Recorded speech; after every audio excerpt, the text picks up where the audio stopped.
So Leute, Märzhafer ist Herzhafer und damit recht herzlich willkommen in einer neuen Folge. Ich habe das ganze Streaming-Zeug dabei. Leute, Mann, ist die Woche wieder viel passiert und ich habe euch nicht mitgenommen. Ich habe Livestream gemacht, ich habe dies gemacht, ich habe das gemacht und wir müssen Hafer nachdrillen. Ich kann euch sagen, hier sind zwar noch ein paar Pflanzen, die hier vielleicht überlebt haben, aber hier das Gros ist tot, Leute. Das Gros ist tot. Und auch flächendeckend, ja, mal haben Pflanzen überlebt, mal sind sie tot. Wir haben einen 3 Meter, einen 9 Meter, 8 Meter. Wir haben eine 8 Meter Avatar. Ich erzähle euch gleich, wie ich dazu komme. Erstmal gucken wir uns das Ganze hier an, wie das nach dem Drillen aussieht, wie tief das ist. Wir müssen erstmal Ablage kontrollieren. Wir drillen, ja, 160 Kilo auf dem Hektar, 400 Körner auf dem Quadratmeter. Direktsaat da. Direktsaat machen wir ein bisschen mehr. Oh, das sieht aber gut aus. Da 3 bis 4 Zentimeter. Ich will, ja, machen wir lieber ein bisschen tiefer oder flacher. Die liegen an der Oberfläche, oder? Vielleicht war es auch nur eine Fluse. Hier, Leute. Guckt euch das an. Wie top die gebettet sind. Hammer. Hammer. Nicht so laut. Die denken hier, was macht er denn hier? Hat ein Ding an der Waffel da. Die sind ein bisschen flach. Die laufen hier an der Seitenspur. Okay, den kontrollieren wir mal gleich, wo er steht. Die sehen gut aus, die sehen gut aus. Der sieht gut aus, der sieht gut aus. Der kam ein bisschen tiefer, aber der hat doch so dieselbe Einstellung. Selbe Einstellung. Die Einstellung ist wichtig, Leute. Und ich habe kein Allrad an. Hast du Allrad an? So, die sehen alle gut aus. Wir fahren mal noch ein paar Meter und kontrollieren das. Leute, was ist heute los mit ihm? Ich weiß nicht. Es ist Freitag, es ist Nachmittag. Und wir lösen Probleme. 160 Kilo, 400 Körner auf dem Quadratmeter. Lasst uns ein paar Bahnen fahren und dabei reden wir. Wir reden, Leute. Machen wir öfter. Wir reden. So, Scheinwischer haben wir angemacht. Das ist wichtig. So, wir machen Allrad an. Wir fahren ein Stück rückwärts. Wir schalten das Gebläse ein. So. Leute. Hafer drillen. Ja, ihr seht. So, da sind die ersten 7.500, die wir im Herbst in den Sand gesetzt haben hier mit dem Projekt. Aber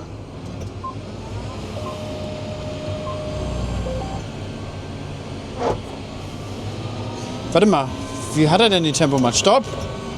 Ich muss gucken, wie Sven die Tempomat hier hat. Da, 16, zu viel. 10 wollen wir fahren. Wir fahren erstmal 10. So, wir fahren 10. Wir fahren schräg. Ich schlitze das jetzt schräg nach. Wir drehen mal. Seht ihr? Wir schlitzen das jetzt schräg nach. Ja, also wir haben hier Dünger gestreut auf der Fläche. Pflanzenschutz habe ich ja hier noch gar nichts gemacht. Außer im Herbst den Dings tot gespritzt. Ne? Wie heißt das? Den Raps. So.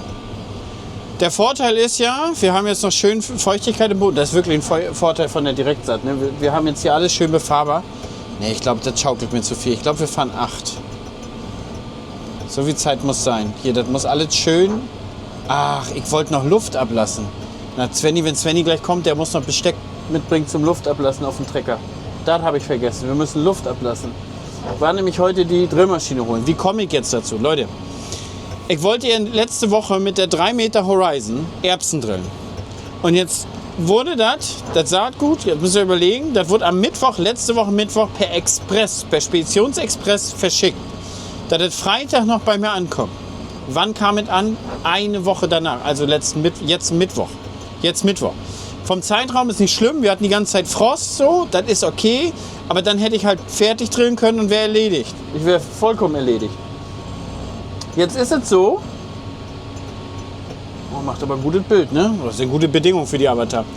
Jetzt ist es so, jetzt muss ich ja noch Hafer nachdrillen, jetzt hatte ich mich erkundigt. Ich habe da, wo ich letztes Jahr die 12 Meter Avatar hergeholt hatte, da habe ich angerufen und gefragt, hey, du machst doch Direktsaat, hast du eine Direktsaat-Drillmaschine, kannst du bei mir als Dienstleistung legen kommen? Sagt er, nee, pass auf, Ich habe momentan keine, ich bin noch aktuell auf der Suche. Ich habe aber meine 8 Meter Avatar habe ich jemand anders verkauft, der ist auf der Hälfte zwischen uns beiden, also nur 30 Kilometer von mir entfernt, was für Mecklenburg-Vorpommern-Verhältnisse Nachbarbetrieb ist.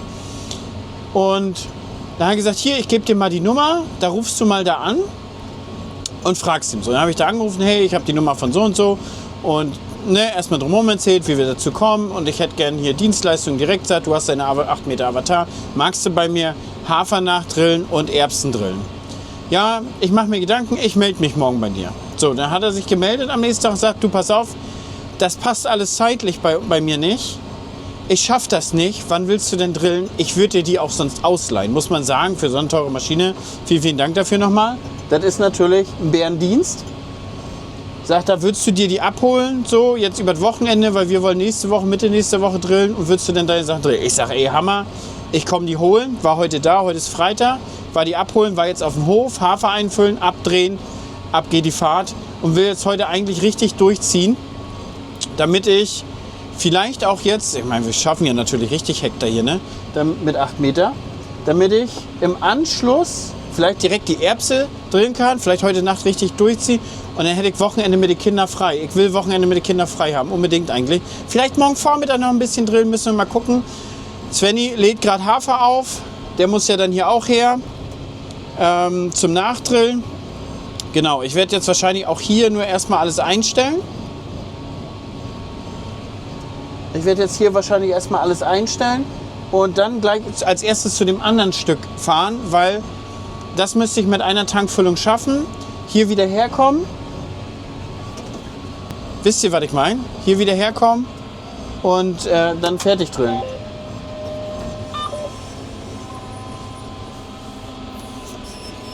Was mich übrigens beim Holen, die schwankt sehr doll. Was mich übrigens beim 6R schon immer stört, dass er diese Knarrgeräusche macht von der automatischen Lenkung.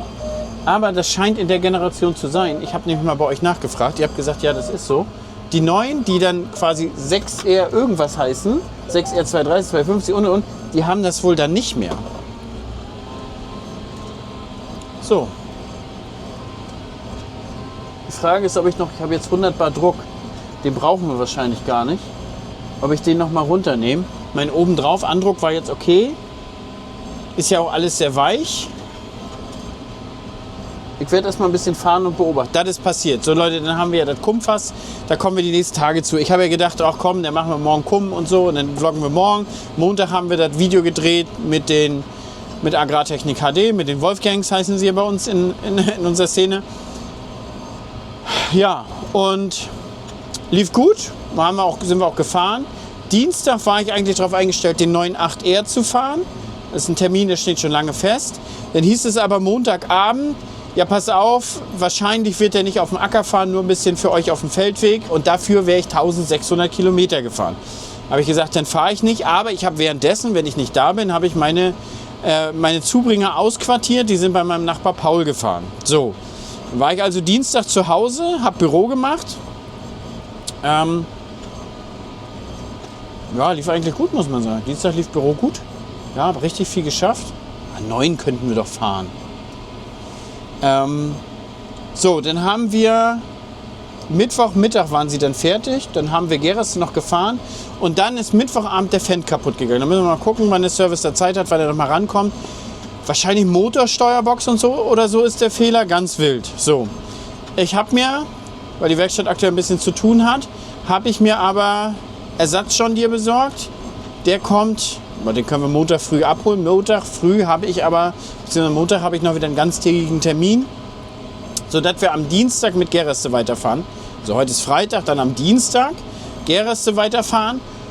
Und dann habe ich mir nämlich auch 2 zusätzliche Zubringer gebucht. Die kommen dann mit, dann sind wir zu 4 und dann schaffen wir auch ein bisschen was. Ich meine, wir sind noch früh in der Zeit, aber ihr wisst, was fertig ist, ist fertig. Ein Riesenproblem sind natürlich die aktuellen Spritpreise und alles drum und dran. Ja, ein Ding sind natürlich die aktuellen Spritpreise. Ich komme nicht drauf. Ja genau, das kostet nämlich einen Haufen Geld. Ein Thema sind die aktuellen Spritpreise, kosten einen Haufen Geld aktuell. Aber wie schön der Feldaufgang im Herbst war. Ärgerlich. Genau, das macht uns gerade ein bisschen zu schaffen. Ist jetzt sogar so, dass wir gestern Preis angefragt haben, gestern war glaube ich 1,94 netto Tagespreis, was irgendwo 2,30 € an der Tankstelle entspricht. Da haben wir gesagt, okay, jetzt fahren wir dann einmal an der Tankstelle tanken und zahlen mit Karte. Und zur nächsten Woche, glaube ich, haben wir bestellt, weil es natürlich blöd mit der ganzen Güllekette immer an der Tankstelle zu fahren, obwohl es da billiger wäre, ist das natürlich Mist. So, nächste Woche haben wir bestellt, ich glaube 1,91 oder so, also es ist absurd teuer für Diesel. Gleichzeitig Harnstoff habe ich gekriegt diese Woche 680 € die Tonne. Überlegt mal, ich habe Winter für Anfang 500 gekauft. Was hat er? Okay, Reihe 19 sagt, da kommt nichts raus. Gucken wir gleich mal nach. So, das lief einigermaßen. Wir sind jetzt auf der Fläche gefahren. Ja genau, jetzt kommt Svenny noch einmal her. Ich hatte ein kleines Malheur. Ich habe nämlich eigentlich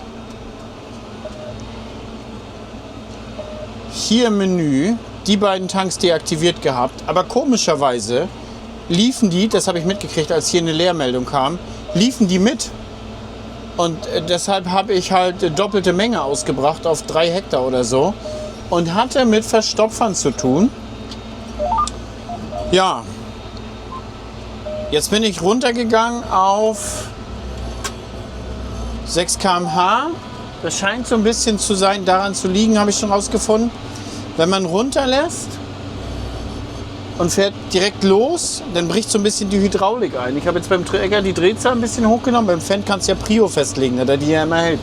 Ich habe jetzt die Hydraulik ein bisschen hochgenommen, fahre jetzt nur noch 6 km/h und jetzt scheint es zu laufen. Der hat ja auch Einzelreihenüberwachung. Ja, von daher hoffe ich, dass das jetzt läuft. Ansonsten ist das natürlich sehr, sehr langatmig. Ich habe heute noch gar keinen Mittag gegessen. Jetzt esse ich erstmal Mittag.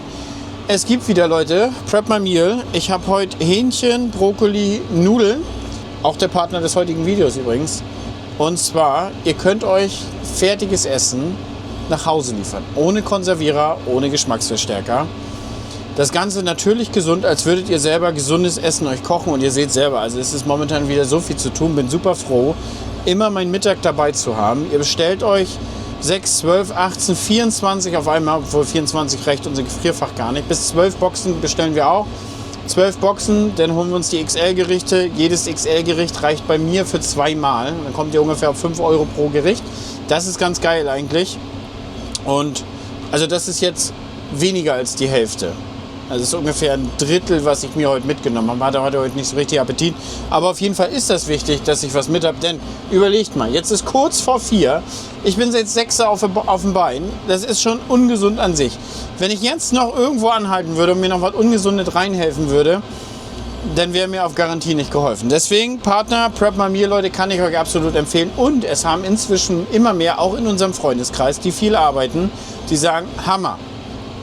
Hammer, schmeckt gut, ist gesund, kann man sich immer geben. Und deswegen, Leute, der Link dazu unten in der Videobeschreibung. Klickt gerne rauf. Mit meinem Link und Code bekommt ihr immer noch mal extra Prozente. Die absolute Empfehlung, Leute, Prep My Meal, checkt das aus. Jo, hier übrigens ist der erst gedrillte Hafer gewesen. Der war ungefähr eine Woche vor allen anderen. Ich hatte ja relativ lange gebraucht im Herbst, um das zu drillen. War ja immer irgendwie was. Und der hier, sage ich euch, der ist zu 95% weggefroren. Es sieht so aus, als hätte der überlebt, der so ein bisschen in der Fahrgasse steht und ein bisschen kleiner wächst, neutraler wächst. Keine Ahnung. Der hat so überlebt, aber ich sag mal 95% sind tot von diesem Hafer. Den ich spät gedrillt habe, auf der Fläche, wo wir eben waren, also wirklich auch letzte Bahn nachgedrillt, der sieht fast so ein bisschen aus, als hätte da so 50% überlebt. Das deckt sich so ein bisschen mit dem, was man so allgemein liest, dass tatsächlich die Winterhärte steigt, wenn man nur so mit einem Blatt in den Winter geht. Nichtsdestotrotz, einmal ist kein Jahr.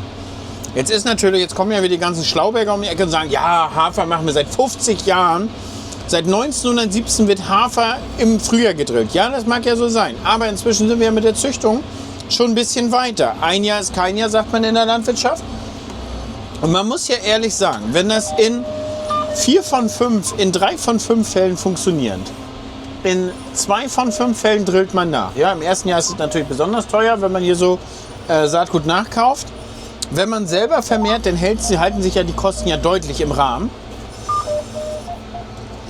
Und dann ist es so, dann würde der Mehrertrag, den wir durch die Herbstaussaat bekommen, das Risiko wegnehmen, dass wir in 2 von 5 Fällen nachdrillen müssen. Letztendlich ist das alles Statistik, Leute.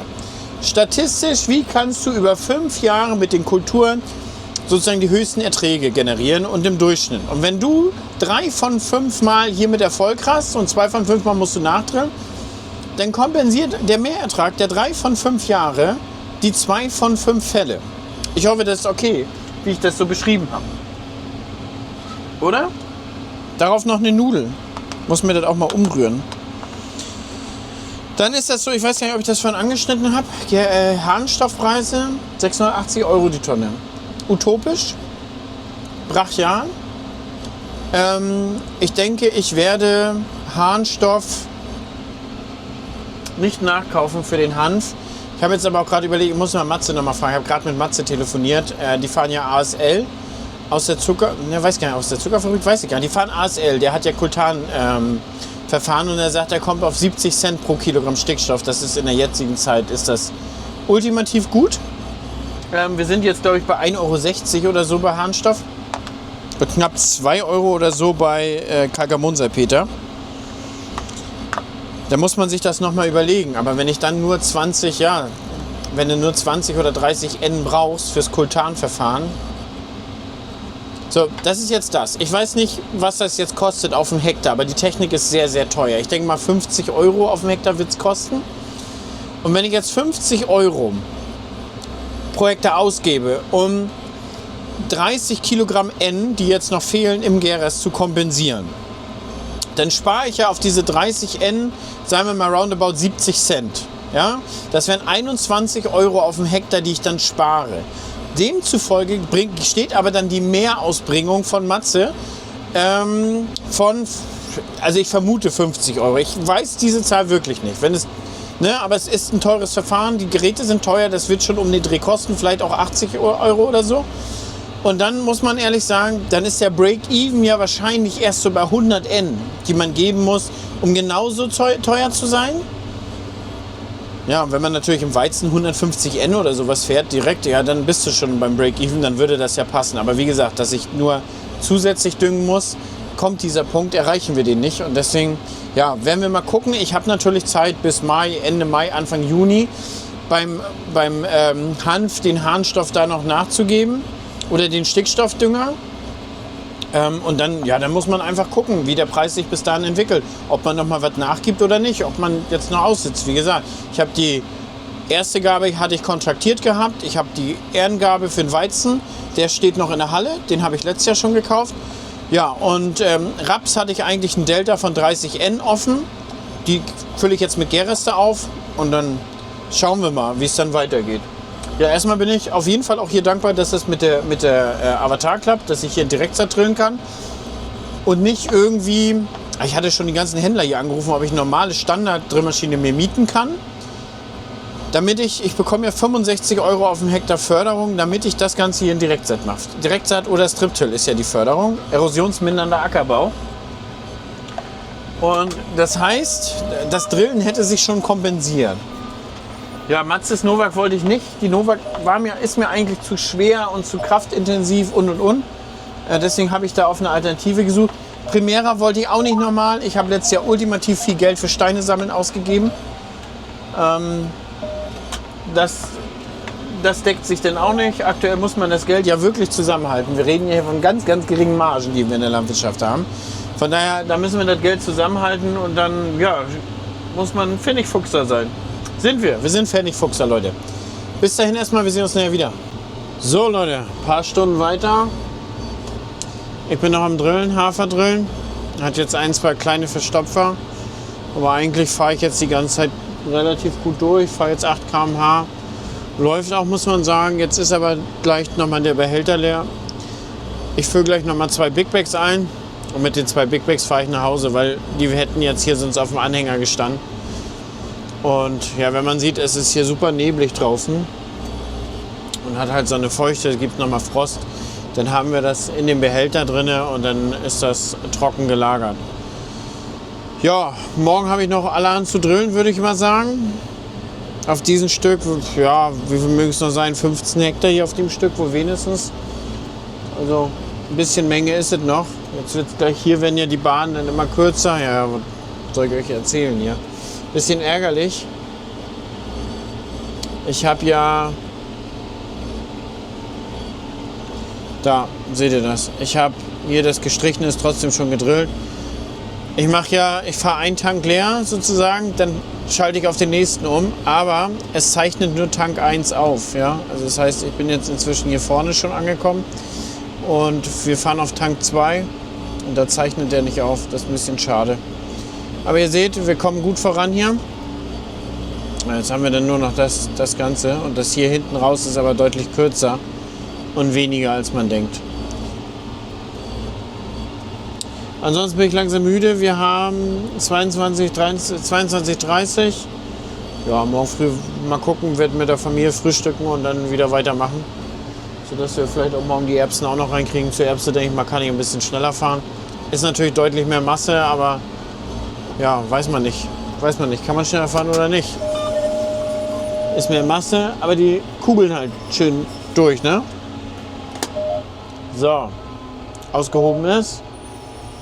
Ist aber schon, muss man sagen, die läuft sehr, sehr flach über den Boden.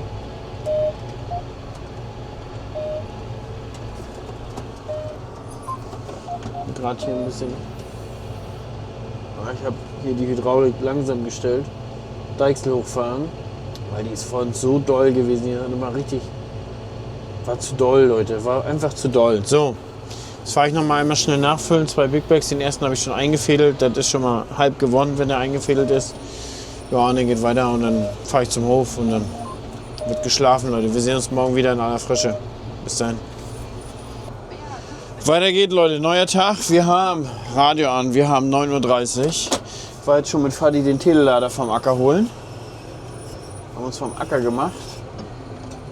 Komme ich hier rum? Leute, komme ich hier rum? Wir müssen jetzt erstmal noch tanken fahren. Unsere Hoftankstelle ist leer. Deswegen fahren wir einmal zur Tanke. Wir hatten am Freitag einen Preis gekriegt. Oder Donnerstag. Das war 1,92 der Liter netto plus Mehrwertsteuer. Entspricht irgendwie 2,27 € oder 2,24 € an der Tanke. Und wir haben 2,14 aktuell. Das heißt, an der Tanke fahren ist tatsächlich günstiger.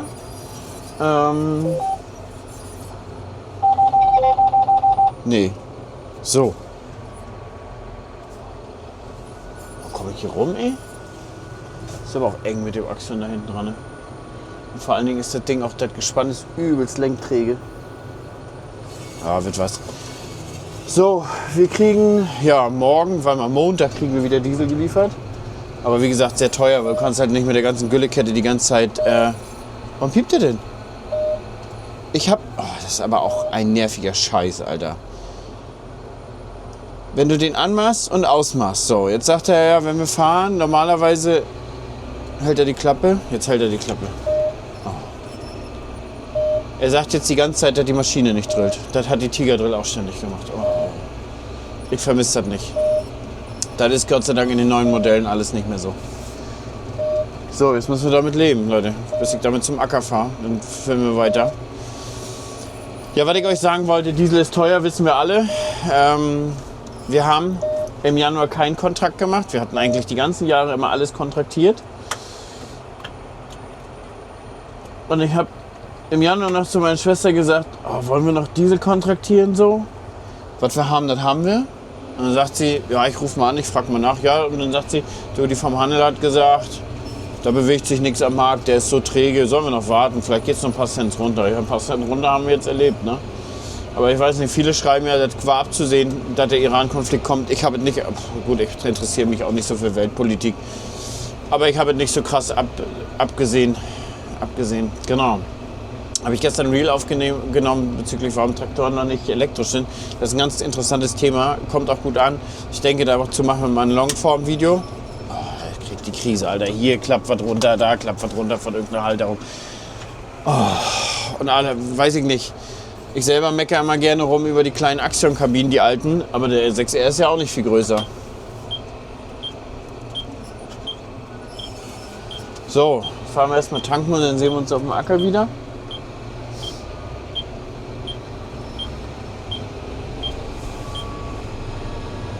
Bis später. So Leute, 2,14 €. Heute Morgen noch dran vorbeigefahren. Jetzt 2,37 €. Haha. Nix mit günstiger tanken. Ja, deswegen Leute, jeden Tag für einen Fünfer tanken. Dann ist Dieselpreis günstiger. So, ich war jetzt gerade noch mit der Drohne für euch unterwegs. Aber als ich hier auf den Acker kam, war so richtig Nebel direkt über der Fläche. Dann mal wieder zum Friseur und rasieren muss ich mir auch wieder. Ich sehe aus wie gefunden. Richtig über der Fläche, so ganz knapp, hat richtig gedampft. Da habe ich gedacht, beeile ich mich. Aber hat leider nicht geklappt. Also mit Ausklappen und Losfliegen und so. Und dann war es schon fast vorbei, weil dann sofort schon die Sonne rauskam. Jetzt soll es aber nächste Woche noch mal ein bisschen kälter werden und alles. Das ist ganz gut fürs Gereste fahren. Ey, aber der Dieselpreis macht dann ja zu schaffen, Leute. Die gestiegenen Kosten, das ist ja absurd. Also ich habe mal gerade überschlagen, selbst bei mir im Frühjahr sind es ungefähr 10.000 € an Mehrkosten. Und jetzt kommt ja wieder das Argument, ja, aber ihr kriegt ja eure Dieselbeihilfe. Leute, man muss ja erstmal sagen, es ist eine Steuerrückvergütung. Ja? Also von der Energiesteuer kriegen wir einen kleinen Teil wieder. Letztes Jahr waren es 6 Cent pro Liter. Ich will nicht drastisch sein, aber damit kannst du dir fast einen Arsch abwischen mit 6 Cent je Liter. Aber ist besser als nichts. So, die Bauernproteste haben ja was gebracht, sodass wir nächstes Jahr Rückerstattung für dieses Jahr 21 Cent kriegen. Aber das ist ja nichts im Vergleich zu den Preisexplosionen. Das ist absurd, ja. Übrigens, diese Energierückerstattung gibt es in viele Sektoren, also Energiesteuerrückerstattung. Also zum Beispiel ist ja auf Kerosin auch keine Energiesteuer, also der ganze Flugverkehr wird ja darauf nicht besteuert. Und beim, wo war es noch? Zum Beispiel Stromsteuer ist auch so ein Ding, ja. Du kannst den als Industrie, als große energiehaltige Industrie, kannst du dir einen Großteil der Stromsteuer zurückholen. Also das ist ja gang und gäbe. In Belgien zum Beispiel sind auch nur 7 Cent Energiesteuer. In 1, 2 Ländern gibt es das gar nicht. Und ich glaube, Frankreich darf Heizöl tanken. Das heißt, das wird ja mal eingeführt, um die Wettbewerbsungleichheit innerhalb Europa wiederherzustellen. Diese Rückerstattung, ja, weil wir zahlen Energiesteuer, alle anderen Länder nicht. Ist ja unfair. Ja? Wenn wir Europa sind, wenn wir eins sind, dann muss es ja irgendwie fair sein. Ist es aber nicht. Es ist nicht fair, Leute. Und das betrifft ja alle. Also es ist ja, ob nun wir Landwirte, die Spediteure, das ist ja noch krasser, das ist ja noch viel höherer Kostenpunkt. Das Baugewerbe, es ist überall wird ja Energie verbraucht und die Preise sind ja absurd inzwischen. Und auch die Leute, also die jeden Tag zur Arbeit fahren und tanken müssen und. Es hat ja nicht automatisch der Arbeitgeber jetzt mehr Geld in der Tasche, nur weil die Dieselpreise steigen und das kann er den Mitarbeiter weitergeben. Macht ja auch keinen Sinn. So, also. Nichtsdestotrotz, Leute, bin ich total froh, dass ich konsequent die letzten Jahre immer mehr auf Direktsat gegangen bin und jetzt da immer weiter hin. Also ich konnte über die letzten Jahre, als ich mit Striptil angefangen habe, mit Direktsat angefangen habe, konnte ich unterm Strich 1/3 der Dieselkosten einsparen. Und das wird von Jahr zu Jahr immer weniger, weil ja Prozesse optimiert werden. Ich mache immer weniger Bodenbearbeitung und. Dann fahren die Fahrzeuge leichter über die Flächen, ja, die sinken nicht mehr so tief ein. Auch das sind so Minimaleffekte, die man da mitnimmt. Ja, und dieses Jahr ist ja noch krasser. Dieses Jahr mache ich kein Striptil, ich fahre die Gerste auf der Fläche aus. Das reduziert ja nochmal erheblich die Dieselkosten. Ja, ansonsten ist ja Gerste bewegen und Maishäckseln, so sind ja so ein bisschen die höchsten Energiekosten. Nichtsdestotrotz ist Gerste dieses Jahr trotzdem ja was Lohnenswertes, obwohl man da relativ viel Kraft reinstecken muss. Ja, was brauchen wir am Ende? Ungefähr 1 Liter pro Kubik. Naja, wenn man es ganz genau spitz rechnet, naja, du musst halt alle Nährstoffe sehen. Ne? Wenn du nur Stickstoff nimmst, also dann ist Zukaufen vielleicht auch effizienter. Günstiger, naja, wir haben 4 N haben wir drin, 4,4 N. Bei aktuellem Preis wären es ungefähr 6 € für den Stickstoff. Ja, jetzt sagt ihr, ja, man kann ja nicht 100% anrechnen, ja, aber wenn wir nur 80% nehmen und dann haben wir noch Kali, Phosphor, Magnesium, Schwefel, also wir haben alle Nährstoffe. Ich habe vor ein paar Jahren, habe ich es mal aufgeschlüsselt, waren so irgendwie 10 € an Nährstoffkosten, jetzt können wahrscheinlich 12 sein an Nährstoffkosten pro Kubik. Also ist schon sehr lohnenswert, weil das so ein volles Spektrum ist von Nährstoffen, ja. Und Organik ist halt immer gut für den Boden, da ist zwar jetzt nicht viel Kohlenstoff drin, so wie Mist, aber nichtsdestotrotz ist das eine sehr, sehr gute Sache. So, kommen wir zum Thema Hafer. Warum Hafer? Ich habe es ja letztes Jahr mit der Braugerste versucht, das war ein schwieriges Unterfangen. Ich will halt nichts haben, was so extrem in den Qualitäten schwankt und der Sturz so doll sein kann. Kann bei Hafer auch sein. Aber ich will den Hafer eigentlich nur auf bessere Flächen stellen, sodass das Hektoliter, da muss ich nur Hektolitergewicht erreichen, dass das sozusagen passt. Sorte Karl ist sehr Hektoliter stabil, macht sehr große, schwere Körner. Darum geht es letztendlich. Ja, das noch ein bisschen durchoptimieren, vielleicht auch für Sandkuppen später irgendwann weniger, damit doch da größere Körner hinkommen. Wir optimieren uns ja durch, ist ja alles ein Lernprozess hier. Ja, und dann ist es eine Gesundungsfrucht, also sie tut dem Boden sehr, sehr gut, wurzelt gut, hat wenig Krankheiten, um ehrlich zu sein. Man hat da, glaube ich, ein bisschen Mehltau. Ich glaube, Rost ist es auch noch, aber von den ganzen teuren Krankheiten, die man sehr teuer behandeln muss, von einem Septoria, eine Rumalaria, eine Gerste, davon hat sie nichts, Gott sei Dank. Und das kostet auch nochmal erheblich Geld. Und dann ist sie auch letztendlich nicht so stickstoffanfordernd, ja. Also sie braucht nicht so viel Stickstoff, das ist wichtig. Also wir brauchen, ich glaube, 110 N brauchen wir für 5 Tonnen Ertrag. Und das ist so, ja, Pi mal Daumen, die Hälfte ist es jetzt nicht. Nee, es ist nicht die Hälfte. Ich würde so sagen 70% von, nee, warte mal, 40% von dem, was Getreide braucht. Also für 5 Tonnen müssten wir ungefähr 170 N, hier sind wir mal 110. Ja, rechnet das selber aus. Also die Ersparnis in Stickstoff ist auf jeden Fall da, das ist ein Hebel. Die Ersparnis an Pflanzenschutz ist da. Was ein bisschen der Nachteil ist, du musst hier in den Gräsern sauber sein. Du hast hier nicht die Möglichkeit, wie im Getreide noch einen Ackerfuchsschwanz rauszuhauen oder so was. Aber haben wir auch nicht. Ich habe ja viele Jahre auf Mais gesetzt, auf Raps gesetzt und habe auch konsequent Gräserbehandlung verfolgt. Null-Toleranz-Strategie, Kerb gefahren, dies, das, jenes. Und so sind die relativ gräserfrei, die Flächen, muss man ehrlich sagen. Und das funktioniert dann hoffentlich auch relativ gut. Aber Gräser habe ich eigentlich nicht so ein Problem, auch im Getreide an sich nicht. Ja, das ist der Punkt. Deswegen finde ich Hafer ganz interessant. Der Erntezeitpunkt wäre theoretisch, hätten wir den im Herbst gedrillt, so ungefähr mit der Gerste, kurz nach der Gerste. Von daher, ja, muss man sehen.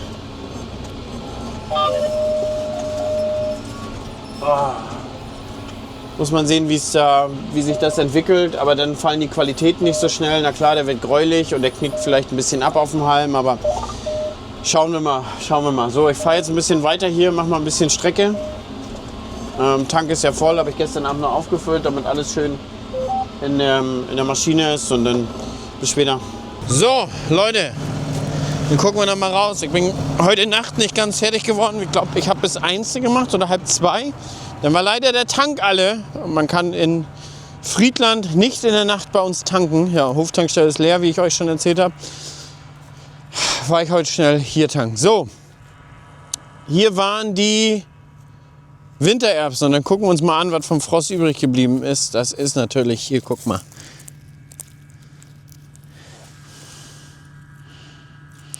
Das ist nicht doll, ne? Ich habe ja Gott sei Dank nur 5 Hektar gemacht. Das sollte ja eigentlich der Saatgutbeschaffung dienen. 5 Hektar zum Anbau, zum Ausprobieren, zum Gucken. Und dann daraus Saatgut gewinnen. Und wenn das was ist, mehr machen. Ich meine, ein Jahr ist kein Jahr. Vielleicht machen wir das nochmal wieder für 2, 3 Hektar, dass man dann daraus Saatgut gewinnen kann und daraus ein bisschen lernen kann. Aber hier können wir mal sagen, hier sind 95% erfroren. Deswegen kommt jetzt hier eine Erbse hinterher. Kosmos heißt die. Ich fahre jetzt hier 10 km/h, will jetzt auch ein bisschen fertig werden und hier kommt, morgen wird Svenny hier nochmal rübergüttlern. Ich meine, hier ist ja richtig schier, aber auf der anderen Seite, ja, damit das richtig schön glatt ist, wegen dem Dreschen hauptsächlich, ne? Man sieht auch übrigens, wie die zweite Reihe, die erste Reihe, die zweite zuwirft. Gucken wir mal nach. Hier ist auf jeden Fall noch Feuchtigkeit. Ich meine, es ist ja heute zwar warm und da sieht man auch, wie schnell der Boden austrocknet. Ich packe die jetzt auch ein bisschen tiefer, aber das ist fast zu tief.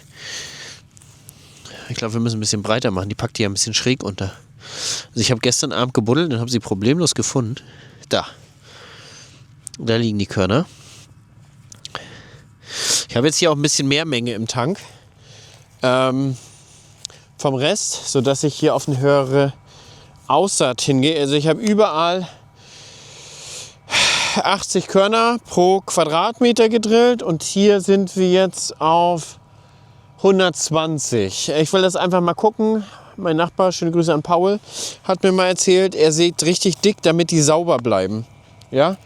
Und ja, gucke ich mir mal an, ob die jetzt hier sauberer bleiben. Ich fahre jetzt hier eine ganz normale Herbizidmaßnahme, wie man auch, die man auch fahren würde, wenn man Bodenbearbeitung gemacht hat. Und sieht man, hier ist ja viel Fläche an der Oberfläche. Viel Erde an der Oberfläche, da wirken ja Bodenherbizide dann gut. Genau, das machen wir wahrscheinlich dann übermorgen, je nachdem wie das Wetter ist. So ein Wetter wie heute Abend wäre perfekt, aber heute ist Sonntag. Moment. Auf jeden Fall schön mürbe, ne, das Ganze hier. Richtig mürbe und schier. Und man muss auch sagen, je mehr Bewuchs, also altes Material an der Oberfläche ist, desto mehr hält das wirklich das Wasser. Ne? Also auf der anderen Seite war ja Mais mit ein bisschen Roggenbegrünung, aber die Roggenbegrünung zählt eigentlich noch nicht. Die hätte einen Monat früher gemacht werden müssen. Das wäre eigentlich schier, wenn man dann mit der Drohne im Mais schon den Roggen reinwirft. Dass er beim Häckseln schon ein bisschen ausgewachsen ist. Ist aber die Frage, wie viel Roggen durch die Blattstellung des Maises abgefangen wird. So, das wäre aber die Idee, damit man den mehr ins kompakte Material reinpackt. Weil ich sage euch, da wo Raps war, wo wir es reingeschlitzt haben, Raps tot und jetzt den Hafer nochmal nachgeschlitzt, der hat ein ganz anderes Bodengefüge, der hat eine ganz andere Bodengare. Da geht die Feuchtigkeit gar nicht raus. Der bewegt sich an der Oberfläche gar nicht, der Acker. Und hier seht ihr ja selber, das sieht aus wie richtig schier. So, Leute. Ich fahre jetzt hier zu Ende, mache die Drillmaschine nämlich leer. Dann kann Svenny die morgen früh wegbringen. Und ich sage Dankeschön fürs Zuschauen. Ja, dann werden wir mal in der nächsten AKF gucken, was hier wohl draus wird, wenn die Feldaufgänge kommen. Oh, hier sind tatsächlich ein paar mehr Pflanzen, die nicht weggefroren sind. Aber alles in allen, also man erkennt ja nicht mal eine Reihe. Ist schon traurig. Also das brauchen wir nicht versuchen stehen zu lassen und hoffen. Das wird nichts. Also dadurch, dass wir ja permanent immer noch Frost haben, haben die Pflanzen sich auch überhaupt nicht erholt. Ne? Wir haben immer noch Frost, jede Nacht. Leute, bis dahin, lasst mir ein Abo da, wenn ihr Bock habt. Bis zum nächsten Mal. Ciao, ciao.